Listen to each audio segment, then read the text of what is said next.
맞추며 숨기게 수 없을 지금의 토론회 지금부터 시작하도록 하겠습니다. 오늘 토론회를 위해서 하늘도 강추위를 다 물리치고 따뜻한 봄날 같은 날씨를 선물해 주셨습니다. 그래서 많은 분들이 오늘 관심을 가지고 이 자리에 함께 하시는 거라 생각이 되는데요. 저는 오늘 토론회 사회를 맡은 공릉천 친구들의 집행위원 이은정입니다. 인사드리겠습니다. 네, 오늘 토론회 취지와 관련돼서는 일단 대표님의 인사 말씀 속에 듣도록 하고요.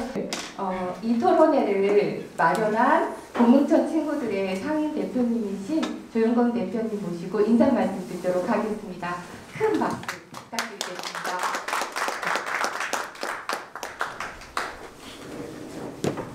안녕하세요. 반갑습니다. 공릉천 친구들 상임 대표를 맡고 있는 조영건입니다. 저희가 오늘 공릉천 친구들을 조직하고 나서 처음으로 가는 행사예요. 그래서 올 12월 달이 사실은 저희가 아까 이제 말씀드렸지만 굉장히 그 날씨의 폭이 굉장히 컸죠. 지금 아마 저희가 눈여겨보지 않더라도 아마 개나리꽃도 보셨을 거고 아마 벚꽃도 아마 일부 보시지 않았을까 싶어요. 그래서 아마 겨울 날씨 치고는 너무 더운 20도를 도는 그런 날씨가 경험을 했죠. 그 다음에 바로 준비 과정 없이 바로 영하 20도, 체감온도 영하 20도 이하의 극한의 겨울 날씨도 경험했었습니다. 저희가. 그래서 이 날씨의 폭이 굉장히 크고 이런 것들이 지금 기후위기라고 하는 그런 그 안에서 저희가 이제 경험을 하고 있는데 앞으로 저희가 이제 진행되는 이 토론회의 그 요소에서 나오는 의견들을 쭉 보시면서 아마 이 기후위기를 극복할 수 있는 하나의 대안이 있지 않을까 그런 생각을 했는데 여기 오신 분들 한번 잘 한번 들어보시고요. 어느 부분에 기후위기 관련된 대안이 있을지 한번 찾아보시기 바랍니다. 이걸 준비하면서 저희가 지금 공무원분들 한번 좀 초대하고 싶었어요. 지역 공무원들이 어떤 경험을 갖고 어떻게 진행을 하고 있는지 보다가 하주시에도 지금 작지만 대동리, 오금리에서 요 생태계에서 집을 지은 조금 성격이 다른 생물다양성 협약이라는 걸 맺어서 볏짚 존치나 먹이주기 행사를 하고 있어요. 그래서 공무원들이 거기 이제 직접 참여하는 부서가 있어서 그 부서장들을 좀 만나서 참여를 좀 독려했는데 결국은 안 왔습니다. 너무 안타까운 일인데 그럼에도 불구하고 여기 지금 우리 연다단리 이장님 오셨는데 이분은 오늘 사실은 아침 일찍부터 건강검진이 자리 잡혀 저희 예약이 있었고요. 그럼에도 불구하고 지금 몸 상태가 안 좋으심에도 불구하고 이렇게 토론자로 국회에 나와주신 분들 계십니다. 감사드립니다. 오늘 모쪼록 토론회에서 아마 다양한 얘기들이 나올 것이라고 기대를 하는데 나오는 이야기들이 의견들이 내년도 준비하고 저희가 지금 계획상에는 2025년도 공릉천 주변의 농경지에다가 이 사업을 좀 진행을 하고자 합니다. 그래서 내년 한 해 준비를 잘해서 할 수 있는 초석이 됐으면 좋겠습니다. 오늘 나오는 의견들이. 그래서 필요한 것들을 모으고 또 부족한 것을 채워가면서 내년 후년도 사업이 잘 진행될 수 있도록 많은 농민분들이 참여하고 농지가 참여할 수 있는 확대된 사업으로 발전이 되기를 기대하면서 제 인사를 마치고요. 연말입니다. 모쪼록 마무리 잘 하시고 새해 건강하시고 새해 복 많이 받으시길 기원합니다.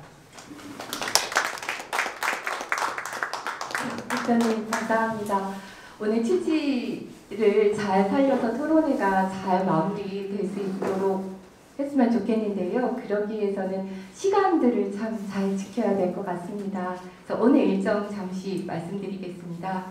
10시 10분부터 주제 발표가 진행이 될 거고요. 주제 발표는 발제가 40분 그리고 질의응답이 10분 정도 진행될 예정입니다. 그리고 11시 10분부터 그러니까 11시에 일부가 마치고 나면 10분간 휴식 있을 거고요. 11시 10분부터 11시 50분까지 토론이 이어지도록 하겠습니다. 토론자분들은 5분 내로 발언해 주시고요. 그거에 대한 대답은 3분 내로 진행이 될 예정이고요. 그래서 시간을 좀 이렇게 타이트하게 쓴 다음에 남겨서 뒤에 모두 발언을 하실 수 있도록 그렇게 시간 배분을 할 예정입니다. 그리고 토론이 마치면 전체 다 모여서 기념 촬영하는 것으로 해서 오늘 토론회를 마치고요. 토론회 마친 뒤에는 식사 함께 하시러 가시겠습니다. 식사는 옆에 건물에 있는 동네 천천히 동네 부엌에 가서 협동조합으로 식당을 운영하는 이 또 손맛을 느끼러 가는 그런 시간을 가져보도록 하겠습니다. 오늘 시간 담당을 해주신 이철민 의원님 잘 관리해 주시면 좋겠습니다. 네. 자, 발제자분은 요 소리가 나면 5분 내로 발제를 마무리해 주셔야 되고요. 발언자분들께서, 토론자분들께서는 발언 1분 전에 땡 울릴 거기 때문에 1분가량 마무리해 주시는 것으로 해주시면 좋겠습니다. 되셨죠? 예. 네. 자리가 너무 딱딱해지지 않도록 즐겁고 재미있고 의미 있는 시간이 되도록 사회도 잘 보도록 하겠습니다. 그러면 이제 발제자분 모시고 발표를 듣도록 하겠습니다. 오늘 주제인 생태계 서비스 지급제 이해와 사례에 대해서 공릉천 사례에 공릉천에 어떻게 적용할 수 있는지까지 개념과 적용까지 발제이나 강의를 해주실 TJ 생태연구소의 한종욱 소장님 모시도록 하겠습니다.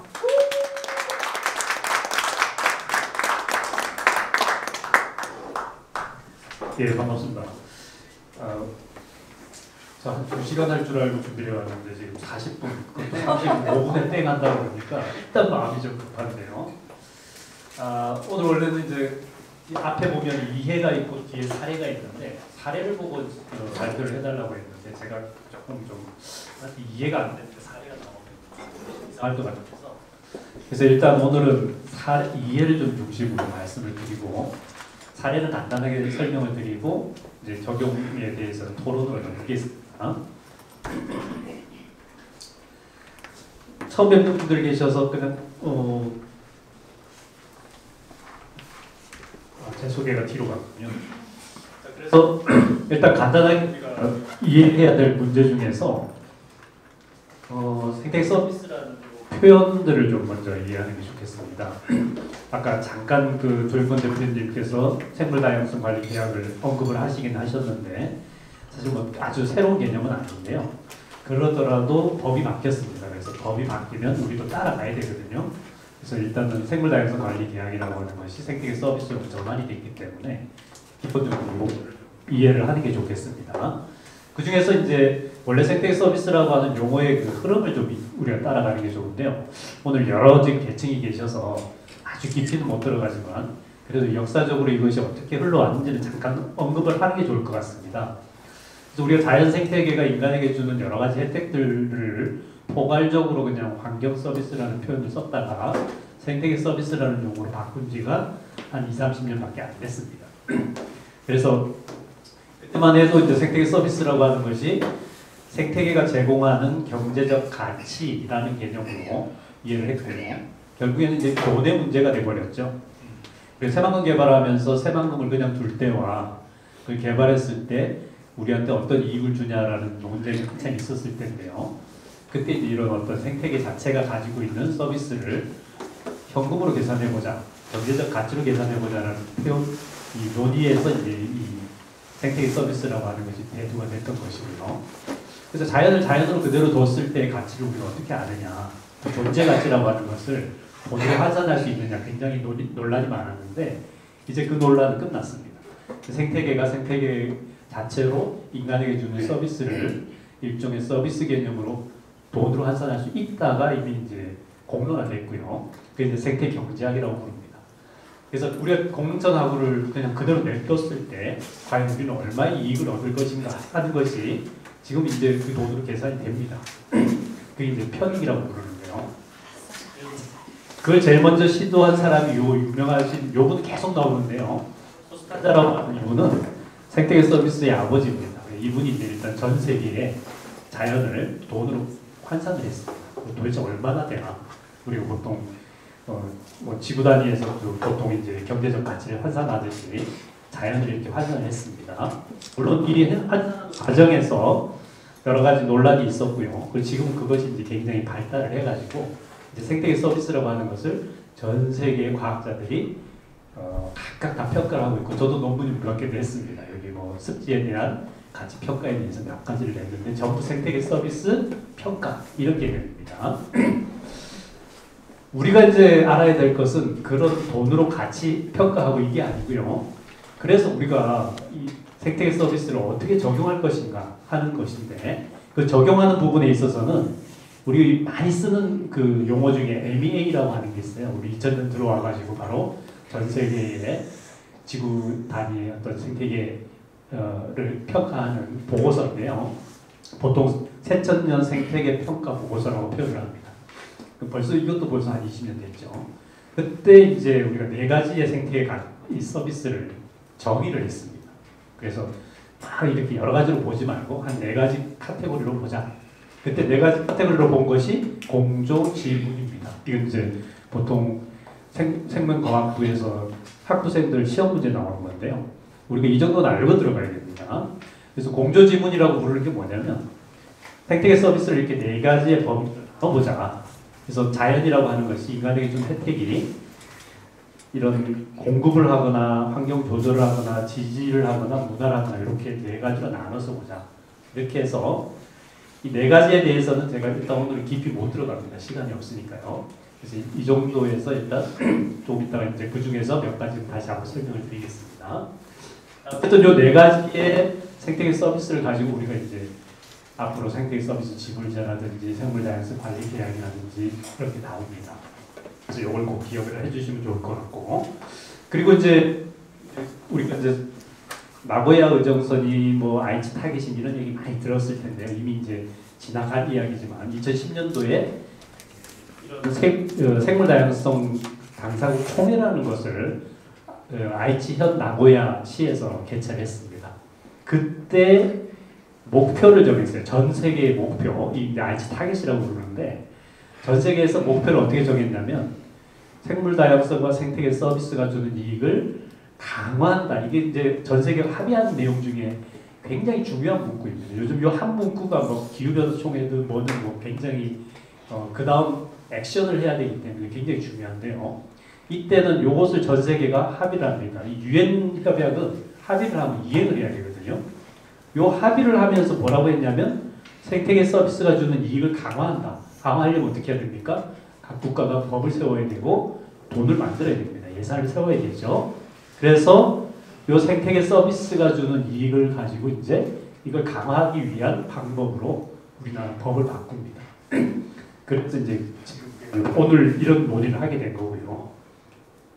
그 법을 바꿀 때 이제 기준이 있어야 되니까 이제 과학기구가 있습니다. IPBES라고 하는 어떻게 생물 다양성 협약을 받침을 해주는 과학기구가 있는데요. 이 기구에서 지금 우리가 이만큼 문제가 있다. 전 세계 생태 서비스가 산업혁명 이전과 비교했을 때 한 77% 감소했다. 뭐 우리가 얘기하는 그냥 자연이 감소했다 이렇게 생각하시면 됩니다. 이거 이제 늘려야죠. 감소했으니까. 강화한다는 것은 이걸 늘리는 겁니다. 어떻게 늘릴 거냐? 돈을 얼마를 내야 되냐? 이걸 이제 기준으로 삼는 것이 이 보고서입니다. 여기까지 간략한 역사인데요. 이 정도는 그래도 개념을 가지고 계셔야 돼요. 왜냐하면 이제 지금 이제 당대에서는 이제 완전히 또 상황이 바뀌었기 때문에요. 작년입니다. 작년에 쿤밍, 그 중국의 쿤밍하고 그다음에 몬트리올, 캐나다의 몬트리올에서 동시에 회의를 열었습니다. 생물 다양성 협약을요. 그래서 거기서 새로 아이치 타겟이라고 하는 걸 없애고 그동안 10년 동안 우리가 제대로 한 게 없으니까 앞으로 10년 잘해보고 앞으로 30년 잘해보자 라는 또 유엔 산하의 그 CBD 생물 다양성 총회에서 땅땅땅 하고 이제 그 계약을 목표를 이제 합의를 했습니다. 그래서 이걸 뭐라고 부르냐면 KBGBF라고 부릅니다. 이제 아이치 타겟이라는 말을 안 써요. 그래서 이제 생물 다양성 쿤밍 몬트리올 세계 생물 다양성 전략 이렇게 표현을 합니다. 근데 보통 이제 KBGBF라고 하는데 우리 아이치 타겟 했는데 제대로 한 게 없다 이거죠. 그래서 한 것도 없는데 이제 앞으로 그럼 뭘 할 거냐 이걸 논의를 해가지고 좀 더 강력한 그런 어떤 지금 협약을 맺어놨습니다. 그래서 우리는 해야 돼요. 한국도 막 해야 됩니다. 우리나라 면적의 한 30%를 보호지역으로 지정한다든지 보호지역 중에서 또 한 30%는 무조건 굉장히 강한 어떤 관리를 해야 된다든지 이런 몇 가지 목표가 있습니다. 그래서 그건 안 하면 이제 제재를 받는 거죠. 그 중에서 지금 네이처 파지티브라고 정했는데 이게 뭐냐면요. 그동안이 계속 우리가 자연이 계속 생태계가 감소하고 생물 다양성이 감소했다면 2030년을 기준으로 해서 감소하는 부분과 복원하는 부분을 0으로 만들자. 이게 이제 네이티브 파지티브예요. 네이처 파지티브인데 전 세계를 기준으로 하는 겁니다. 그래서 보호지역도 이때는 얼마까지 만들고 훼손된 생태계도 그만큼 복원을 하자라고 하는 기준인데요. 그게 요 기준입니다. 요 때가 2030년으로 하자. 그리고 그다음부터는 계속 즉 복원하는 양을 더 늘려서 과거의 양과 거의 맞물려 가게끔 해보자. 지금 그 복원하는 어떤 기준을 2050년까지 잡아놨습니다. 이게 이제 KBGBF라고 하는 건데요. 그러다 보니까 이거는 한번 선언을 하면 그 다음 이행을 해야 되죠. 그래서 한국이 난리가 났습니다. 지금 어디를 복원할 거며 어떤 보호지역을 늘릴 거며 하는 것들 때문에 온갖 가지 지금 계획들이 나오고 있고요. 얼마 전에 이제 생물다양성 국가 전략이 통과가 됐습니다. 지난주에. 거기에 보면은 뭐 여러 가지 또 내용들이 여기 다 포함이 되어 있는데 그 중에 하나가 생태계 서비스입니다. 생태계 서비스를 늘리는 방법, 지불제를 늘리는 방법, 뭐 이런 것들을 계속 만들어가고 있는 중입니다. 어쨌든 중요한 2030년까지 비보호지역을 보호지역으로 가져간다. 그 다음에 훼손된 지역을 복원한다. 이게 이제 가장 핵심이 되는데요. 자, 이제 오늘의 주제로 이제 들어가야 되니까 제가 지금 중간에 일단 스킵을 하겠습니다. 자, 생태계 서비스 지불제를 이행하기 위해서 생태계 서비스의 규정이 어떻게 되어 있느냐를 알아야 됩니다. 그 중에서 우리가 지금 요 밑에 있는 요 세 가지 환경조절, 문화, 지원 서비스 이 부분에 대해서 지금 법으로 강제를 해놓고 있습니다. 그게 생태계 서비스 지불제라고 부르는데요. 보통 자연이 인간에게 주는 혜택은 예를 들면 공릉청 농경지라고 합시다. 그럼 그게 자연이라고 생각을 하시면 농경지가 주는 혜택은 당연히 쌀이죠. 그게 이제 이 물질 제공 서비스입니다. 보통 공급 서비스라고 부릅니다. 그래서 이런 것들은 직접적으로 인간에게 주는 혜택이죠. 하지만 실제 자연이 주는 혜택은 환경을 조절하고 문화적인 부분을 보충해주고 또 환경을 유지해주고 하는 이런 여러 가지 서비스, 비물질적인 가치가 굉장히 크죠. 그래서 이런 부분들을 어떻게 돈으로 환산할 거냐, 즉 이걸 해주면 얼마를 낼 거냐, 국가가 내줄 거냐 이런 어떤 계획들을 담고 있습니다. 그래서 이 부분 말고 이 환경조절, 문화, 지원 서비스에 대해서 이제 법으로 강제하고 있는 것이 생태계 서비스 지불제라고 보시면 되겠습니다. 그래서 이제 생태계 서비스 지불제하고 이제 우리가 조금 이제 용어상으로 보면 생태계 서비스 지불제 계약하고는 조금 다른데요. 이 생태계 서비스 지불제라고 부르는 것은 그냥 포괄적인 어떤 자연을 보존하면 어떤 국가가 대신 어떤 돈을 지불해주는 그런 제도입니다. 이건 일반적으로 많이 해왔던 건데 이제 양식으로 이런 용어로 이제 규정이 된 건데요. 보통 PES라고 부르죠. 간단해요. Payment for Ecosystem Service죠. 그러니까 이코시스템을 유지해주면 국가가 돈을 준다. 누구한테? 그 토지를 소유한 사람에게. 그래서 만약에 이건 이제 예전에 생물다양성 관리 계약하고 아주 비슷하죠. 새한테 먹이를 주면 농민한테 그만큼의 보상을 해주겠다. 이게 이제 PES의 개념이에요. 이건 근데 전 세계적으로 일반화되어 있는 개념입니다. 그래서 특정한 생태계 서비스는 꼭 그 서식지 보존만이 아니더라도 수질이라든지 온실가스 저감이라든지 이런 걸 위해서 만약에 토지 소유주가 어떤 행위를 했을 때 그만큼의 비용을 국가가 지불해 주는 겁니다.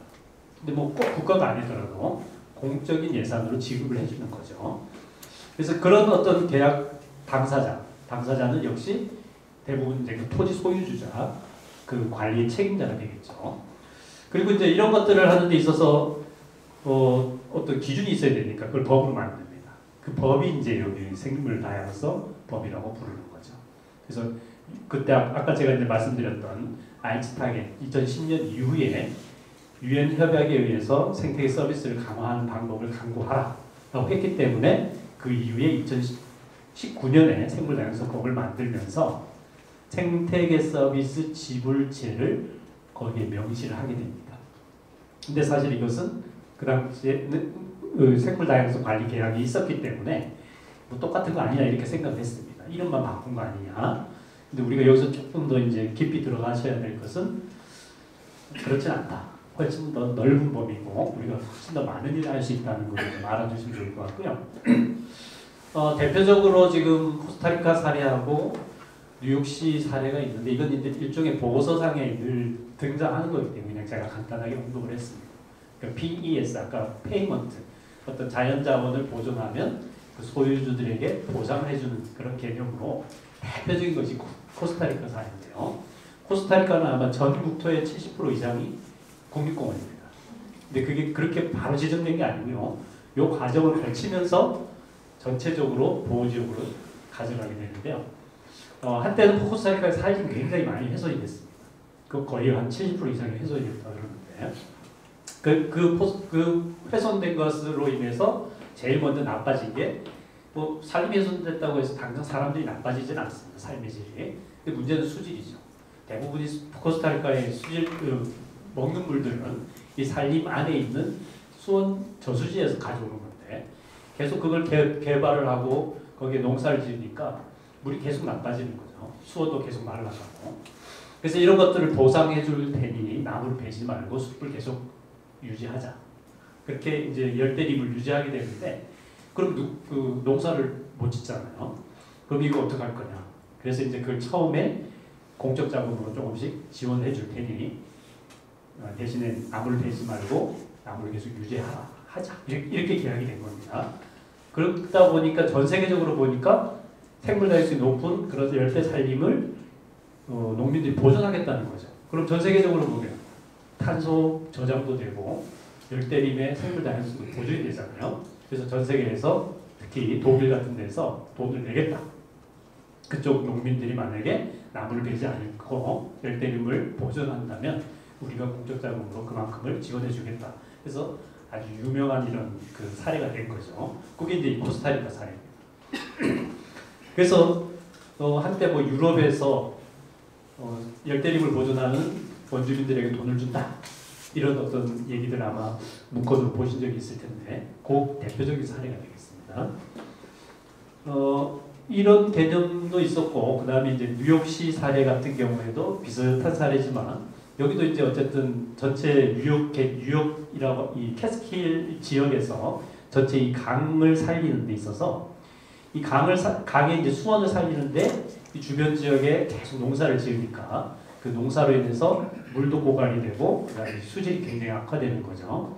그래서 이런 것들도 역시 이 지역에 있는 농민들하고 이제 협약을 맺고 많은 그 공무원들하고 같이 협약을 맺어가지고 어떤 비료를 많이 쓰지 않고 그리고 특히 이제 수질에 영향을 주는 비점 오염원들을 줄여가면 거기에 대해서 보상을 해주는 그런 개념으로 이 프로그램이 진행됐습니다.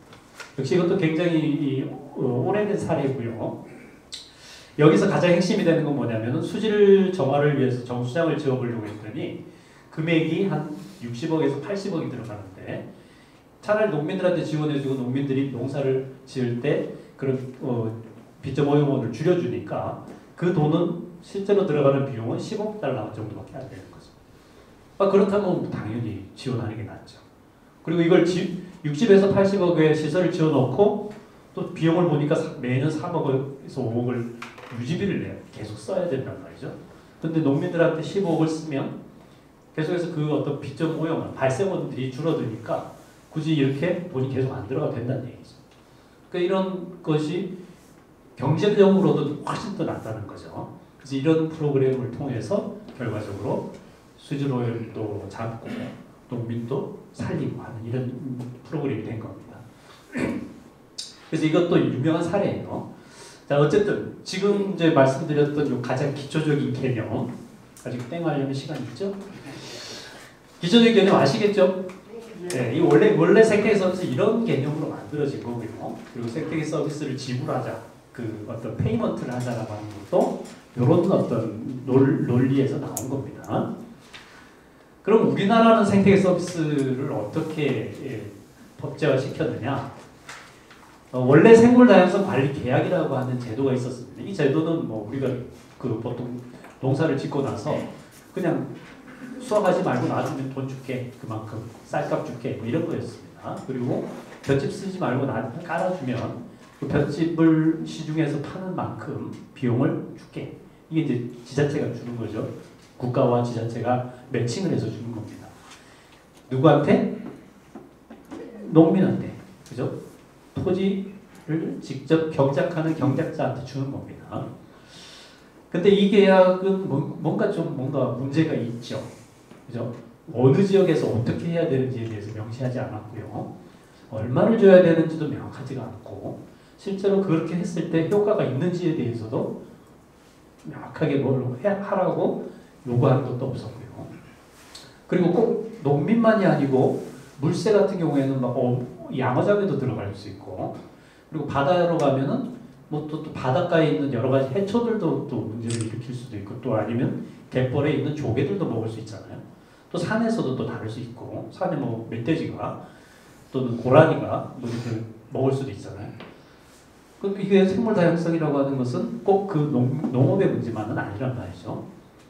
근데 그 제도에 한계가 있다는 거죠. 그래서 굉장히 문제가 있었는데, 그런 것을 확대하는 차원에서 이제 이 생태계 서비스 지불제 계약이라고 하는 형태로 전환이 된 겁니다. 그 굉장히 넓어진 거니까 우리들한테는 굉장히 좋은 무기들이 생긴 거예요. 근데 문제는 지역에서 잘 몰라요. 또 어떻게 써야 되는지. 무기는 지금 뭔가 있는데 사용하는 방법을 모르는 겁니다. 우크라이나하고 비슷한 상황이잖아요. 우리는 굉장히 큰 무기가 지금 있는 겁니다. 생태계 서비스 지불제라고 하는 이 무기가 얼마나 큰 무기냐면요. 예전에는 생물 다양성 보존에서 철새 보호에만 집중을 했다면 굉장히 넓어졌어요. 이제 지지 서비스, 조절 서비스, 문화 서비스. 이 문화라고 하는 게 뭐냐면 그냥 경관을 조성하고 경관 숲을 조성하면 생태계 서비스 지불제를 주겠다는 겁니다. 그리고 뭐 경관 농업을 하겠다 그러면 역시 줄 수 있어요. 굉장히 넓어진 거죠. 그다음에 뭐 수질, 대기 뭐 이런 것도 다 포함되어 있고요. 그리고 뭐 환경부와 지자체가 일단 중심이 되는 건 맞는데, 혹시 공적 자금이 다른 데 투입이 되더라도 사용할 수 있게. 국립공원공단은 뭐 국가기관은 아니지만 그래도 공공기관은 아니니까 국립공원공단이라든지 자연환경 국민신탁 같은 민간기구도 그런 예산을 받아서 쓸 수 있게, 지원할 수 있게 이렇게 된 겁니다. 그러니까 지원 조직을 더 늘린 거죠. 그리고 대상 지역도 특정하게 어떤 세들이 많이 오는 것 이런 개념이 아니고, 보호지역 전체 또는 관리계약을 맺은 예전에 그런 지역들, 공릉천과 같은, 공릉천하고와 같은 지역들, 철새가 많이 오는 지역, 생태계와 생물 다양성이 우수한 지역. 그러니까 규정이 훨씬 더 넓어진 겁니다. 활동 유형도 예전에는 볏짚 존치하고 미수학 존치하고 뭐 이런 것만 있었는데 훨씬 넓어졌어요. 뭐 여기 세계 유형이라고 되어 있지만 세계 유형이 뭐 몇 페이지씩 이렇게 되어 있습니다. 그래서 할 수 있는 게 많다. 그러니까 무기가 굉장히 좋아진 거죠. 재래식 무기에서 지금 현대식 무기로 바뀐 겁니다. 그리고 군락 조성하고 저류지 조성, 경관숲 조성, 심지어는 산책로 조성까지 들어가 있어요. 이 문화 서비스이기 때문에요. 자연유산 유지관리, 하천정화 이런 것들이.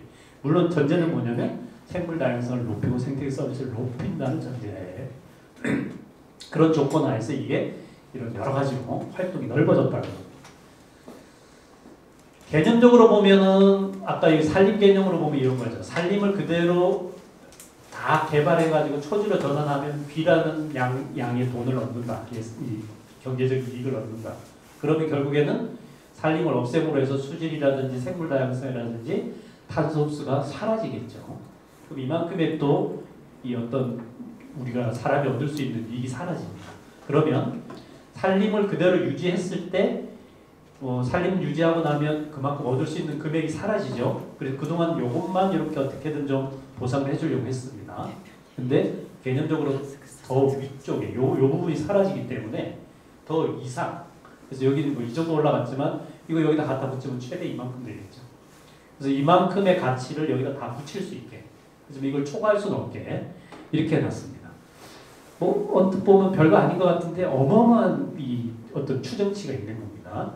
그래서 만약에 농경지를 유지했을 경우에 만약에 홍수저가 효과가 있다면요. 그러면 이거는 단지 농경지에서 쌀을 우리가 안 먹고 새한테 줬다 이 개념이 아니죠.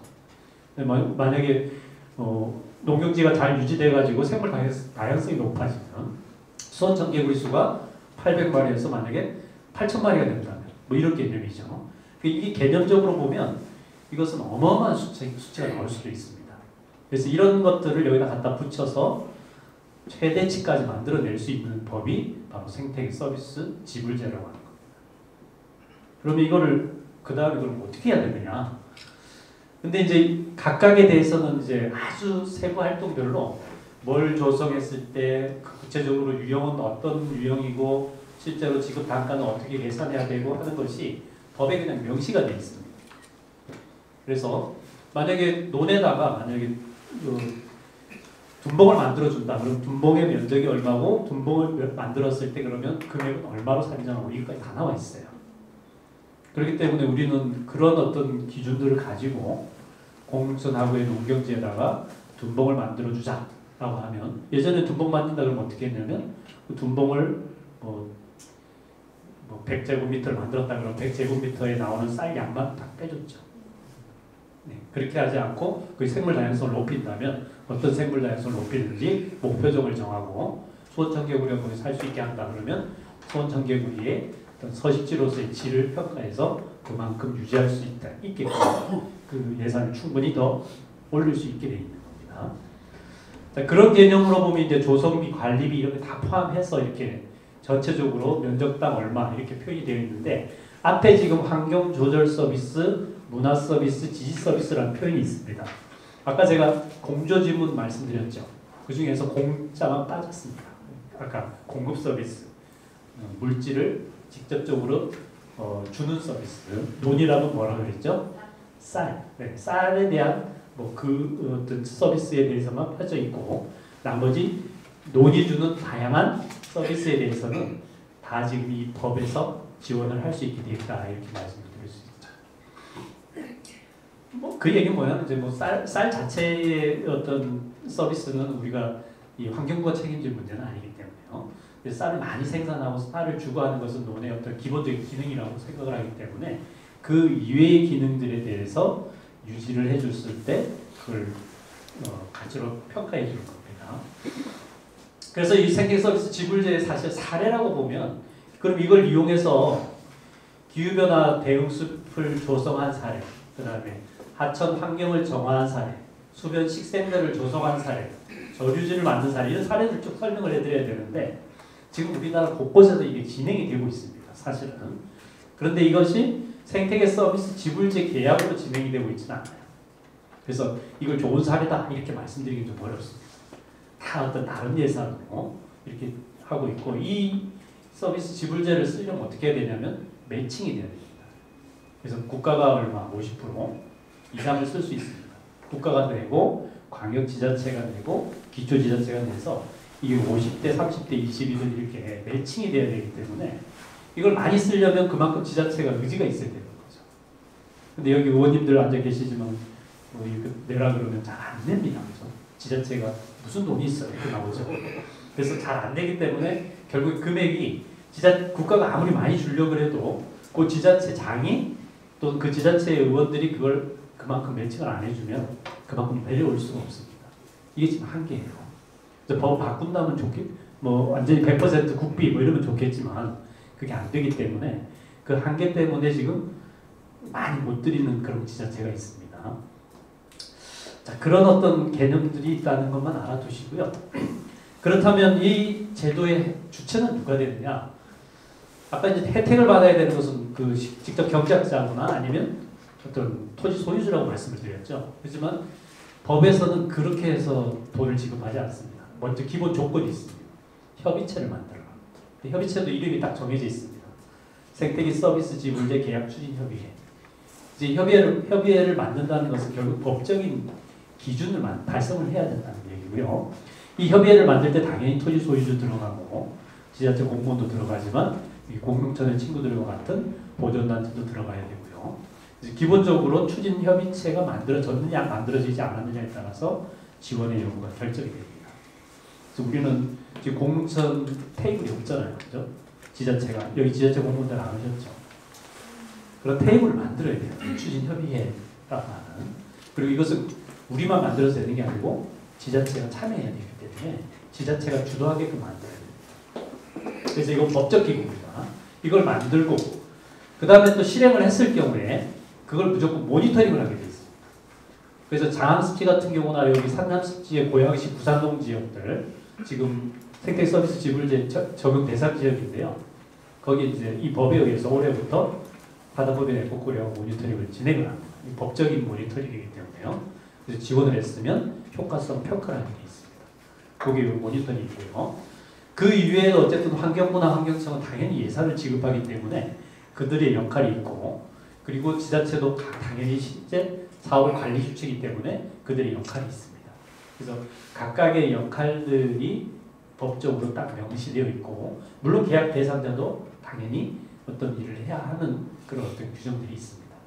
그래서 이 예산이라고 하는 것이 어쨌든 국가 예산이기 때문에 그런 어떤 평가들을 다 받게 돼 있다 이렇게 말씀을 드릴 수 있고요. 보통 어쨌든 전년도에 예산을 세워야 되기 때문에 시행하는 그 기준도 월마다 이렇게 정해져 있습니다. 그래서 지금 해가지고 되는 게 아니고 내년에 할 것은 벌써 작년 올 초에 했어야 되고요. 지금부터 준비를 하면은 내후년에 가능하죠. 그래서 조금 더 이렇게 예산을 세우는 개념을 생각을 하셔서 지금 움직이면 당장 내년에 뭐가 되는 건 아닙니다. 이제 내후년부터는 가능하다 이렇게 말씀을 드릴 수 있고요. 그 다음에 이제 우리가 보통 이걸 하려면 예산을 받으려면 어차피 국가 예산이기 때문에 계획서가 있어야 되죠. 계획서는 보통은 지자체가 써야 되는데 아시다시피 지자체가 공무원들이 매년 바뀌기 때문에 잘 못 씁니다. 그래서 사업 계획서를 보통은 공전의 친구들 같은 이런 단체들이 초안을 만들어줍니다. 그래서 에코코리아도 실제로 만들어서 그걸 제안을 해줬고 그래서 기본적으로 무엇을 해야 되는지 어디다가 무엇을 해야 되는지는 그 지역의 전문가들이나 NGO들이 기초 작업을 해주고 공무원들은 이 기준에 의해서 기본적인 내용들을 담아서 제출하게 되어 있습니다. 그리고 그 각각에 대해서 특히 이 모니터링 항목에 보면은 잘 안 보이시겠지만 우리가 지금 지시 서비스 중에서 주로 목표 미수학이라든지 이런 것을 하게 되면 목표종을 정하게 되어 있습니다. 그래서 그 목표종을 정하고 그 목표종이 과연 얼마나 왔는지를 모니터링하게 되기 때문에요. 무엇을 했느냐, 어떤 서비스를 제공했느냐에 따라서 모니터링 항목도 정해진다는 거죠. 만약에 수질을 위해서 뭔가를 했다. 그럼 수질 항목이 쭉 정해져 있고요. 우리가 이걸 해가지고 지역 주민들의 인식을 증진시키겠다. 그러면 여기 내용에는 지역 주민의식 이런 것들이 모니터링 안에 포함이 되어 있습니다. 그래서 공동체 하고 같은 경우에 사실은 뭐 그런 어떤 프로그램 중에서 이런 지역 주민의식 인식 증진 뭐 이런 것들도 같이 포함을 시킬 필요가 있겠다. 그런 생각도 들고요. 그다음에 만약에 수원청개구리다. 그러면 수원청개구리를 모니터링할 수 있는 다양한 어떤 방법들을 고안해야 되는 거죠. 자, 그 다음에 뭐 여러 가지 뭐 숲 조성하는 것도 있고요. 생태계 교란종 제거하는 것도 있습니다. 그래서 이 프로그램 안에 웬만한 자연자원 관리는 거의 다 포함이 되어 있고 그걸 함으로 해서 예산을 얼마나 지원하겠다. 모니터링도 해야 되고요. 그런 게 있습니다. 얼마나 남았습니까? 많이 남았습니다. 6분. 이제부터 그냥 막 스킵합니다. 예, 한가하고 그러면 조류를 위해서 우리가 공유사하고처럼 이런 데로 그럼 우리 뭘 해야 되느냐? 참고할 수 있는 게 한 고양, 김포, 파주 한 3군데 제가 말씀을 드리는데 그냥 짧게 말씀드리면 보통 제방을 기준으로 사람이 살아가는 쪽을 제 배지라고 하죠. 사람들이 사는 곳을 그리고 사람들이 안 사는 곳을 제 외지라고 합니다. 그래서 제 외지, 즉 우리가 흔히 하천의 고수부지라고 부르고 있죠. 거기를 보통은 천변 저류지라고 합니다. 그러니까 하천 제방의 이 하천 쪽을 얘기하는 겁니다. 거기는 천변 저류지라고 표현을 하는데 주로 거기도 농경지가 있거나 아니면 조류 서식지를 만들 수가 있습니다. 그런 데다가 하는 방법이 있고요. 제4지, 사람이 사는 곳, 주로 농경지죠. 이 농경지에는 이제 주로 배후의 습지를 만들거나 또는 저류지를 만듭니다. 그래서 이런 두 가지를 개념으로 같이 잡아서 해볼 필요가 있겠는데 지금 그 중에 대표적인 것이 이제 장항습지 같은 경우는 제 방의 외쪽, 바깥쪽이죠. 거기에 농경지가 있기 때문에 사실 장항습지의 농경지는 천변 저류지에 있는 겁니다.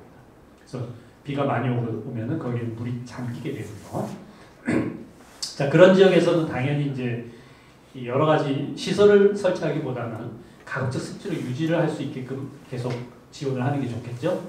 그래서 여기에다가 지금 제일 먼저 한 것이 제 외지에 살고 있는, 그러니까 주로 그 하천변에 살고 있는 새선 매자기를 식재하는 방법. 이 새선 매자기는 주로 큰 기러기나 제두름의 먹이가 되고 개리의 먹이가 되죠. 이렇게 파먹습니다. 그러니까 이런 것들을 제 외지에 있는 천변 저류지에 있는 그런 곳에다 식재를 하는 거죠. 이것도 하나의 생태계 서비스 지불지에 해당이 됩니다. 굳이 논과 같은 형태의 벼를 심지 않고 새선 매자기와 같은 먹이 식물을 식재하는 것, 이것도 하나의 활동이 되고요. 이것도 지원 대상이 됩니다. 자, 그렇게 해서 이제 지금 현재 진행을 하고 있고요. 그리고 일정하게 물을 담아서 거기다가 침수식물을 식재하는 것도 굉장히 중요한 그런 생태계 서비스 지불지에 해당이 됩니다. 왜냐하면 침수식물을 심으면 식물만이 아니고 그 침수식물에 바로 이 다양한 그 멸종 위기종이나 아니면 어류들의 산란지가 제공이 되죠. 약간 서식지 제공이라는 표현이 있었지 않습니까? 그래서 이런 것들도 하나의 생태계 서비스 지불지에 해당이 될 수 있습니다. 그리고 실제로 모니터링을 하죠. 그리고 모니터링을 해보면은 다양한 이런 새들이 그런 지역에 와서 먹이도 먹고 실제 그 어떤 식재한 걸 먹는 것도 있지만 그 식재한 생물들에 의해서 생물 다양성이 높아지니까 그러니까 먹이 양이 늘어나게 되는 거죠. 굳이 직접적으로 먹이를 살포하지 않더라도 그런 방식으로 생물 다양성을 증진을 시키는 겁니다. 자, 그런 방법이 있고 김포 야생조류공원이라고 하는 게 여기 있어요. 그 천변에 이렇게 이것도 지금 보면은 제 방의 안쪽에 있습니다. 그러니까 이거 뭐라고 했죠? 제 외지에 있는 이런 논을 천변 저류지라고 했습니다. 그죠? 제 방에 하여튼 하천 쪽에 있으면 그것은 천변 저류지라고 합니다. 여기도 제 방은 여기 있어요. 이 안쪽에 이렇게 있습니다. 그래서 이런 지역들은 당연히 아까 말씀드렸지만 먹이 식물을 식재해주면 오히려 훨씬 더 항상 범람의 위협이 있기 때문에 위협이 아니라 범람하는 게 자연스러운 거죠. 그래서 여기다가 이렇게 먹이 식물들이 이렇게 여기 지금 어마어마한 넓이에 이 새선 매장이 들어가 있죠. 그래서 이건 초기에 아마 식재를 했는데 성공을 한 겁니다. 그래서 이런 경우에는 굉장히 좋은 조류의 먹이원이 되겠죠. 자, 파주의 문발 습지 처음 들으시는 분 계신가 모르겠네요. 이게 지금 국가 습지 지도인데요. 습지 지도에 보면은 여기까지 고양시죠. 장월평천 하구습지라는 목록이 있고 그 위에 문발습지라고 하는 목록이 있습니다. 어딜까요? 여기, 네, 출판단지 안에 있는 습지를 국가에서는 공식적으로 문발습지로 기록을 하고 있습니다. 그래서 이 파주 문발습지 안에 자, 제방이 여기 있고요. 제방에 사람 사는 쪽에 습지가 있어요. 이걸 뭐라고 한다 그랬죠? 제 내지에 있는 습지, 그러니까 이름은 저류지 또는 배후습지 이렇게 얘기한다고 했습니다. 약간 이제 구별을 하는 거죠. 똑같은 건데. 그래서 이렇게 제 방에 지금 이 사람 쪽 사는 쪽, 제 내지에 있는 이 저류지, 배후습지에 새들이 많이 오죠. 그럼 우리가 뭔가를 할 수 있죠. 그죠? 이런 지역에 수위를 좀 낮춰주고 그리고 먹이 식물들을 식재하거나 생물 다양성을 높일 수 있는 침수식물들이 들어가 있거나 또는 어쨌든 다양한 어떤 먹이 식물들이 관리가 된다면 뭐 예를 들면 큰 기러기 같은 경우에 거기 줄 뿌리를 많이 먹죠. 도줄의 뿌리를. 그래서 이런 것들을 계속 유지해주고 관리를 해준다면 그 역시 생물 다양성 관리 계약 제도 안에 들어가 있는 겁니다. 그럼 이런 배후습지가 파주지에 또 있느냐 찾아보고 제 방에 사람이 사는 쪽이나 이런 걸 조정해 주는 것들이 또 하나의 그런 사업의 아이템이 되는 거죠. 이게 이제 그 줄뿌리, 부들 뿌리를 막 먹는 그런 모습이 게리죠. 게리가 들어와 있고 여기에 뭐 한 9,000마리 가까운 기러기들이 들어와서 잠자리로 이용하고 있죠. 이 먹이 식물들이 잘 유지가 되고 있기 때문에 이런 것들이 파주시에서는 이게 무슨 안전시설이고 그다음에 뭐 이렇게 물을 머금는 그런 시설이지만 실제 이 생태계 입장에서 보면 굉장히 좋은 서식지가 되는 거죠. 여기 동영상을 가져왔더니 이게 동영상이 구동이 안 돼서 그냥 넘어가면 자 이렇게 뿌리를 부들부들 많이 먹고 있죠. 줄과 부들이 이 중요한 먹이원이 되고 있습니다. 자 시간이 다 돼서요. 고려하실 점만 몇 가지만 제가 제안사항 이따가 토론할 때 한번 의견을 드려보겠습니다. 일단 인공먹이원보다는 자연먹이원을 좀 더 한번 발굴해보자.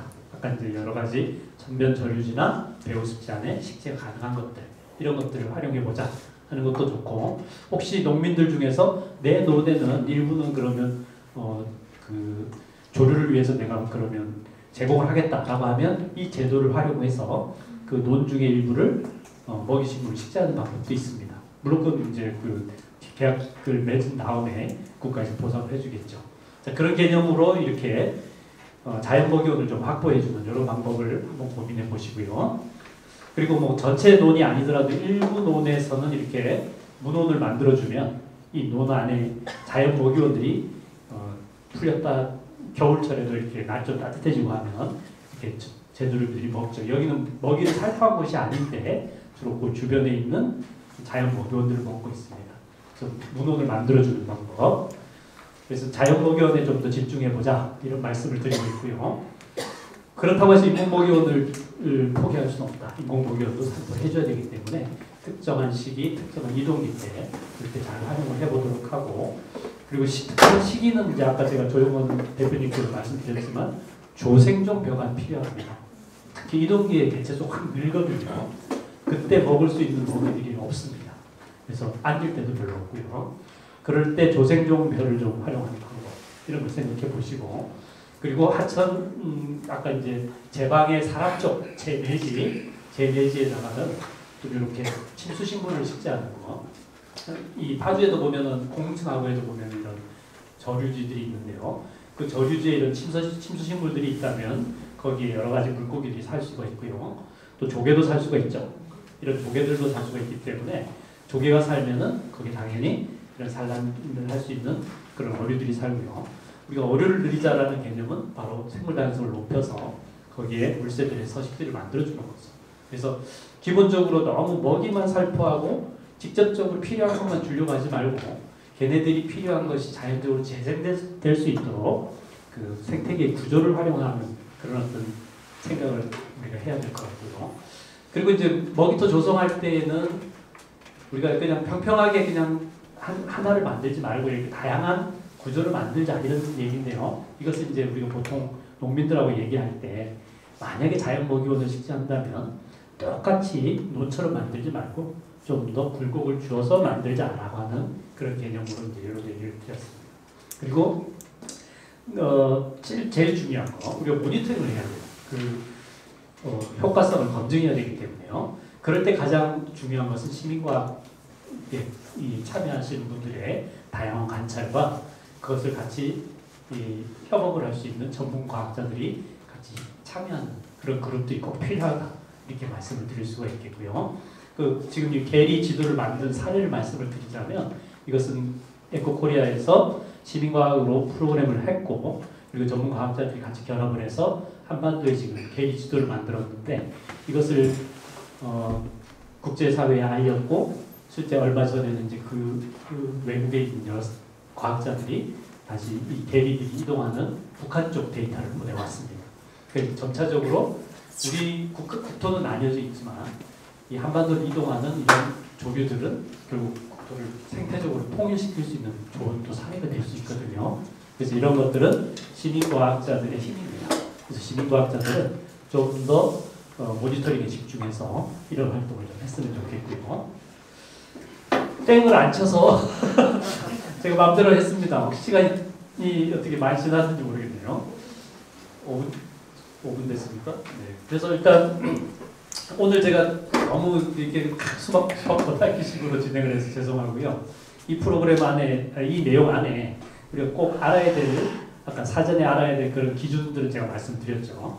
그래서 이 부분은 조금 더 자료를 통해서 좀 더 확인을 하시고 제가 공익처럼 친구들을 통해서 지금 여기에 사용된 그 백업 데이터들 그런 것들을 다시 전달해 드릴 테니까 조금 더 학습을 하셔가지고 여기에 딱 적합한 그런 어떤 내용들을 찾아서 발굴을 좀 해주시면 좋을 것 같습니다. 네, 이상으로 마치겠습니다.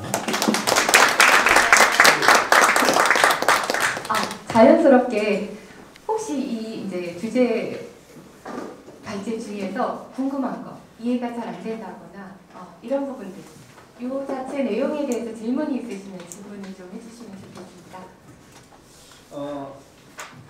이제 용어 중에 제외지, 제외지 이 내용을 보통 이야기를 할 때 토건 쪽, 개발 쪽 분들이 사람 사는 곳을 제내지라고 하고 그리고 자연 환경 공간을 제외지라고 보통 했거든요. 근데 환경을 주로 하셨던 한동욱 박사님께서 사람 사는 공간을 제내지라는 표현을 쓰셨거든요.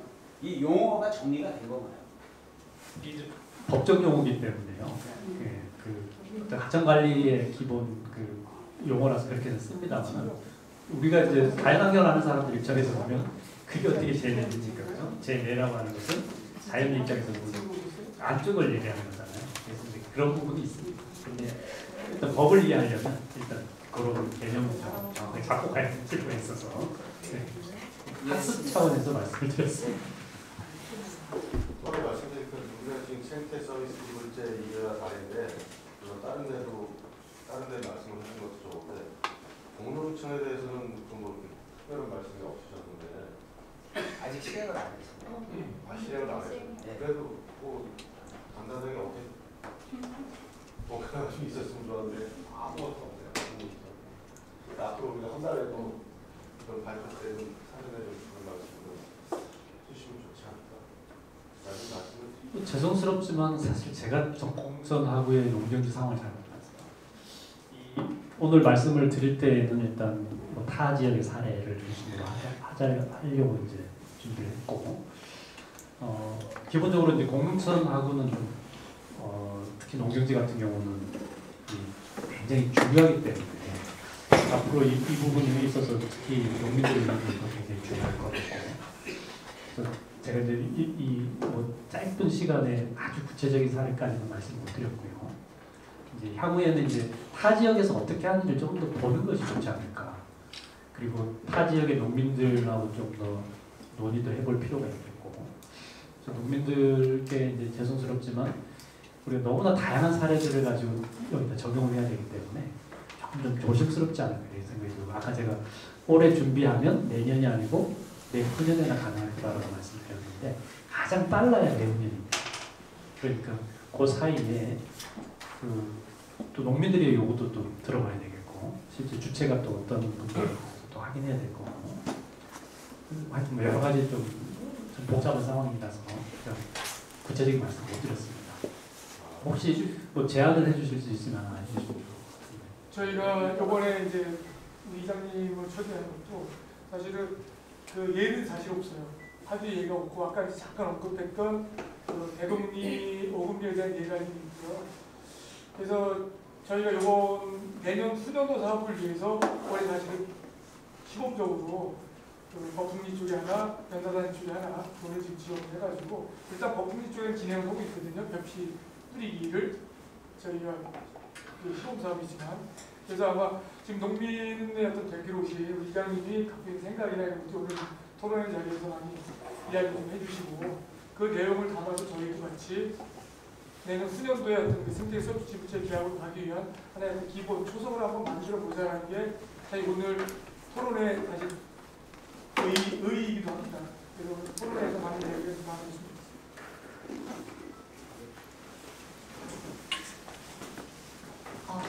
다양한 내용이 있을 수 있는데요. 잠시 발표에 대한 질문이 없으시다면 발표는 여기서 마무리 짓고 잠시 쉬었다가 토론에서 좀 더 우리 지역 안에 적용할 수 있는 구체적인 내용들로 토론 세워주면 좋겠습니다.